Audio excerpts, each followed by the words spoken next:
Hi, Andrew here from The Investor's Way, and welcome to day 17 of my 30-day video challenge, where I'm looking to answer your questions about money and investing.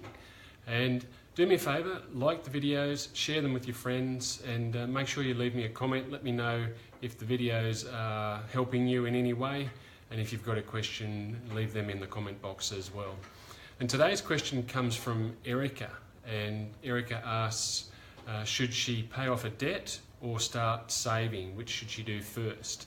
And that's a really interesting question, and one that I know causes a lot of grief for people who are trying to get started in their investing journey. So let's have a look at a couple of things that I think are really important to understand when it comes to solving the question of whether or not to clear your debt first or start saving. So the first thing to point out is that banks will pay you less interest than what you pay them on your debt. So they have to make a margin, and that's how they do it, by lending at higher rates than they provide to savers. So there's a little hint to what my answer might be in that first comment. The second comment relates a little bit more to some of the videos I've already posted previously when it comes to our own personal habits. And one of the big issues we have when it comes to debt is the way we mismanage debt, and particularly when it comes to credit cards. And so we will have a tendency to pay them down a little bit.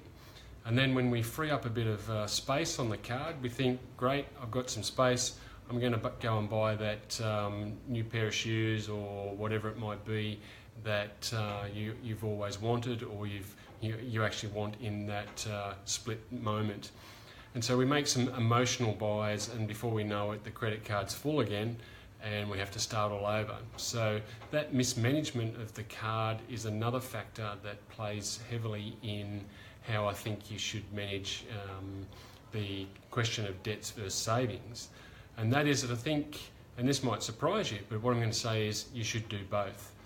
And how you do that is how you allocate the money you have available, because clearly we have minimum payments that have to be made on debt, and you should continue to make at least the minimum payment, or it's certainly the payment advised by your bank for any loans. And then in credit cards you should be making a lot more than the minimum payment, because that will never repay it off.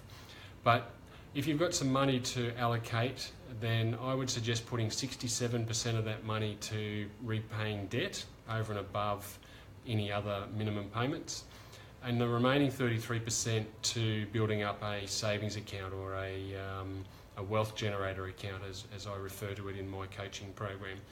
And that way you're doing both, and you're making progress in both directions, both in paying down debt and building up some money that you can use for investments. And that way you also are addressing, or at least providing yourself with some momentum. So you're reducing debt and accumulating investments at the same time, so you're having wins in both directions, and that just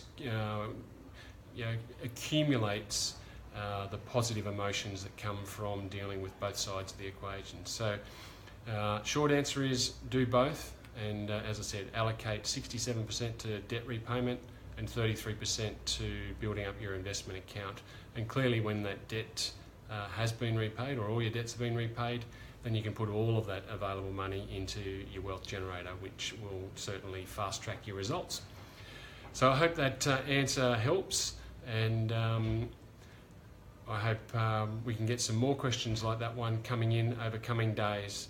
And don't forget to like the videos, share them with your friends, and leave me a comment. Let me know if any of the videos have helped you, and in what way they may have helped you. And of course, leave me any questions in that comment box as well, and I'll happily address those questions in future videos. So I'm Andrew from The Investor's Way. I'm dedicated to your wealth, and I'll see you tomorrow.